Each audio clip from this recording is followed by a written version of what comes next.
أعوذ بالله من الشيطان الرجيم بسم الله الرحمن الرحيم يا أيها الذين آمنوا اتقوا الله وكونوا مع الصادقين آمنت بالله صدق الله مولانا العظيم وقال الله تبارك وتعالى في شان حبيبه بسم الله الرحمن الرحيم إن الله وملائكته يصلون على النبي يا أيها الذين آمنوا صلوا عليه وسلموا تسليما اللهم صل على سيدنا ومولانا محمد وعلى آله وأصحابه أجمعين. سامعین، اس محفل میں بیٹھ کر ہمیں ذکر والوں کی صحبت میسر آتی ہے، چونکہ ذکر بھی خاص ذکر جو کہ دل کا ذکر ہے، قلبی ذکر ہے، تو اس میں دل کا حضور ضروری ہے، وہ چاہیے. اس محفل میں، اس صحبت میں ہم بیٹھ کر کما حقو مستفید اگر ہونا چاہتے ہیں تو ہمارے لیے دل کا حضور بہت ضروری ہے. اس طرح نہیں ہونا چاہیے کہ جس طرح کہ وہ جو مشہور شعر ہے کہ بر زباں تو اللہ اللہ در دلے تو گاؤ خیر این چنی تسبیح کا دارد اثر. زبان پر تو اللہ تعالیٰ کا نام ہے، بزرگ فرماتے ہیں کہ تمہارے زبان پر تو اللہ تعالیٰ کا اسم ہے، لیکن تمہارے دل میں اللہ تعالیٰ کی محبت نہیں ہے، تمہارے دل میں غیر اللہ کی محبت ہے.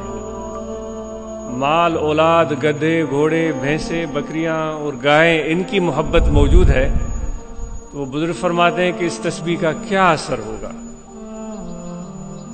تو اس لیے یہ سلسلہ یا نقش بندیہ، اس میں ذکر خفی ہوتا ہے، ذکر قلبی ہوتا ہے، اور یہ ذکر خفی دل سے ہوتا ہے.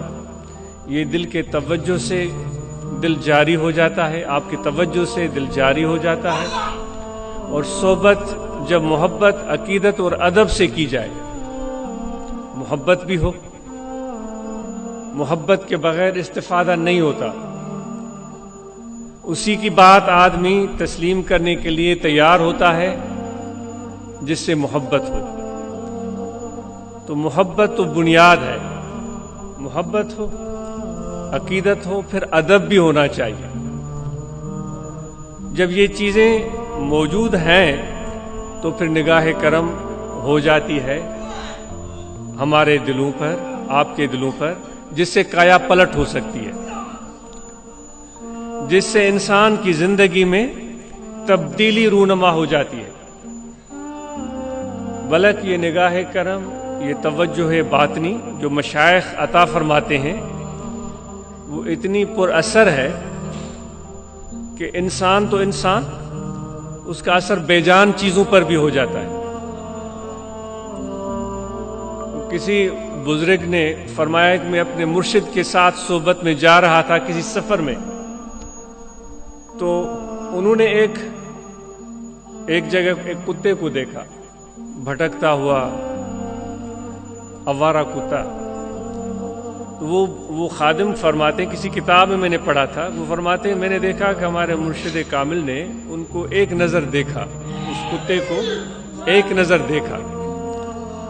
تو فرماتے ہیں کہ ان کی ایک نظر کا اثر یہ ہوا کہ اس کتے کے اندر تبدیلی رونما ہو گئی.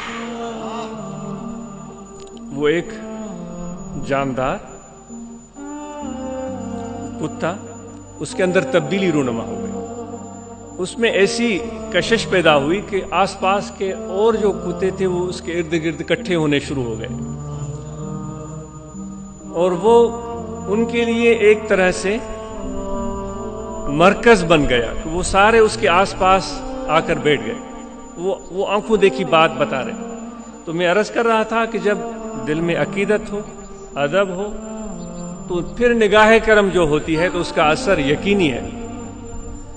ورنہ تو اس نقش بندی سلسلے کے جو نقش بند کہا جاتا ہے، وہ واقعہ آپ نے سنا ہوگا، خواجہ بہاؤالدین نقش بند رحمۃ اللہ تعالی علیہ. وہ گزر رہے تھے، ایک کمہار برتن بنا رہا تھا مٹی کے، اور ان برتنوں پر اس نے کچھ نقش و نگار بنائے تھے. تو خواجہ صاحب وہاں سے گزرے، وہ وہی خواجہ بہاؤالدین بخاری رحمۃ اللہ علیہ کی جن کی نسبت سے ہم نقش بندی کرواتے ہیں. جو وہاں سے گزرے تو اس کمہار کے بنائے ہوئے برتنوں پر ان کی نظر پڑ گئی. ایسے ہی دیکھتے دیکھتے چلے گئے. عقیدت کی بات ہوتی ہے، محبت کی بات ہوتی ہے، ادب کی بات ہوتی ہے. یہ ہر ایک کے حصے میں یہ چیز نہیں آتی. اگر کسی کے حصے میں یہ چیز نہیں ہے تو وہ محنت اور مجاہدے سے تو اس کو حاصل کر نہیں سکتا. یہ تو ازلی سعادت ہے، یہ تو خدا کی دین ہوتی ہے. وہ کہتے ہیں کہ ایک اللہ کے ولی بغداد کی بازار سے گزرے تھے، غالباً حضرت حاتم اسم. ان کے واقعات ہمارے حضرت بھی بڑے کثرت سے بیان کرتے تھے. تو گزرتے ہوئے ایک فروٹ کے دکان کے قریب کھڑے ہوئے. وہاں پر ایک بہت بڑا تربوز پڑا ہوا تھا. اس پر انہوں نے ایسے گزرتے ہوئے ہاتھ رکھا، اس کی قیمت پوچھی تو اس نے بتایا کہ اتنے کا ہوگا، اور آپ چلے گئے. ہمارے حضرت فرماتے تھے کہ وہ شخص بغداد کی بازار میں، آج کل عراق کے حالات اچھے نہیں ہیں، ضرور ہم سب فکر مند ہیں ان کے لیے. جو کچھ عالم اسلام میں ہو رہا ہے وہ ہم سے مخفی نہیں ہے. اس کی ذمہ داری ہم پر زیادہ عائد ہوتی ہے. ہماری فرقہ بندیاں، تعصب، اور پھر اوروں کو غلط نظر سے دیکھنا، بدگمانی رکھنا کہ یہ ایسے ہیں، یہ وہ ویسے ہیں، اپنے اوپر ہماری نظر ہوتی نہیں. تو اس سے دن بدن یہ فرقہ واریت، تعصب بڑھتا چلا جا رہا ہے. تو اللہ تعالیٰ ہمیں ہدایت دے. اس کی طرف سے تو ہدایت کے دروازے کھلے ہوئے ہیں. رمضان المبارک کی موجودگی اسی کی علامت ہے. تو اس کی طرف سے دین میں کوئی کمی نہیں ہے. اگر ہم حاصل نہیں کر رہے ہیں تو یہ ہماری بدقسمتی ہے. ہم کوئی شکوہ شکایت نہیں کر سکتے اللہ تعالیٰ کی طرف سے. اس کی سب سے بڑی علامت یہ رمضان ہے، یہ قرآن مجید ہے جو ہمارے درمیان موجود ہے ہماری رہنمائی کے لیے. تو بہرحال تو انہوں نے، وہ شخص کھڑا ہو گیا اور اس نے اعلان کیا کہ بھائی یہ تربوز کوئی عام تربوز نہیں، اس پر اللہ کے ولی کا ہاتھ لگا ہے. تو وہاں کوئی ہے اس کو خریدنے والا. تو لوگ کھڑے ہو گئے. وہ تربوز کتنے کا ہوگا؟ چند فلس کا ہوگا. لوگ اب وہاں غول در غول کھڑے ہو گئے اور اس کا باقاعدہ وہ جو ایک بولی دی جاتی ہے وہ بولی چلی. اس کتنے 100 دینار میں وہ تربوز فروخت ہوا، محض اس وجہ سے کہ اس نے کہہ دیا تھا کہ اس پر اللہ کے ولی کا ہاتھ لگا ہے. تو یہ ادب اور عقیدت والوں کو اس کی اہمیت نظر آتی ہے. ورنہ تو نہیں کہتے تھے اللہ کے نبیوں کو کفار. آپ بھی تو ہمارے جیسے ہیں، آپ بھی شادیاں کرتے ہیں، آپ کے بھی بچے ہیں، آپ بازاروں میں پھرتے ہیں، آپ بھی ہمارے طرح کھاتے پیتے ہیں. آپ اور ہم میں کیا فرق ہے؟ قرآن مجید میں اللہ تعالیٰ نے ان کفار کا اس طرح ذکر کیا ہے کہ وہ اس طرح ہمارے انبیاء، ہمارے آقا و مولا صلی اللہ علیہ وسلم کے بارے میں بولتے تھے. تو جس کو ادب نہیں ہے تو وہ تو اس طرح کی باتیں کرے گا. تو اس سے تو کوئی مکالمہ ہمارا ہے ہی نہیں. یہ بات ہو رہی ہے ادب کی. یہ بہت بڑی ایک سعادت ہے، اور یہ سعادت بزور بازو نیست، یہ اپنے قوت بازو سے حاصل نہیں کی جاتی. تو خواجہ صاحب جب وہاں سے گزرے تو ان برتنوں کو دیکھتے ہوئے آگے چلے گئے.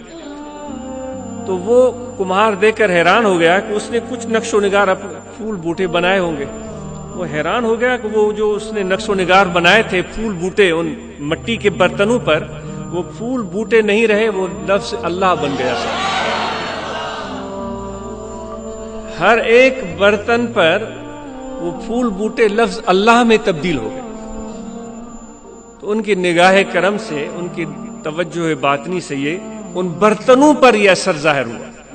تو کہتے ہیں کہ اس نے وہ حیران ہو گیا کہ یہ کیا ماجرا ہے، یہ کیسے ہوا؟ میں اتنے سالوں سے بنا رہا ہوں، کبھی بھی نہیں ہوا، آج ان میں یہ تبدیلی کیسے رونما ہو گئی؟ تو اس نے جب دیکھا کوئی یہاں سے گزر رہے ہیں تو اس نے کہا یہ انہی کی نظر کا کمال ہے. تو پھر وہ ان کے پیچھے بھاگا اور اس نے کہا کہ آپ نے ان پر تو نظر کر دی، مٹی کے برتنوں پر، اور یہ فائدہ حاصل کر گئے. خدا کے لیے مجھ پر بھی نظر فرمائے کہ میرے دل پر بھی اللہ تعالیٰ کا اسم ثبت ہو جائے، میرے دل پر بھی اللہ تعالیٰ کا اسم ثبت ہو جائے. تو اس لیے آپ اور ہم یہاں بیٹھے ہیں تو باحضور اور دل کے توجہ کے ساتھ بیٹھیں اور ادب کے ساتھ بیٹھیں اور متوجہ ہو کر بیٹھیں اور مستفید ہونے کا یہی طریقہ ہے۔ اب طریقہ ذکر، اب دوستوں نے تبلیغ کا احوال سنایا، اللہ تعالیٰ ان کی کوششوں کو قبول فرمائے۔ اپنے اپنے حلقے میں یہ ملازمت پیشہ، مزدور پیشہ، تجارت پیشہ، اپنی محنت سے اپنی ضروریات زندگی کو پورا کرنے والے یہ ہمارے مبلغین ٹائم نکال کر تبلیغ کرتے ہیں۔ ماشاءاللہ ایسے بھی تو لوگ ہیں جن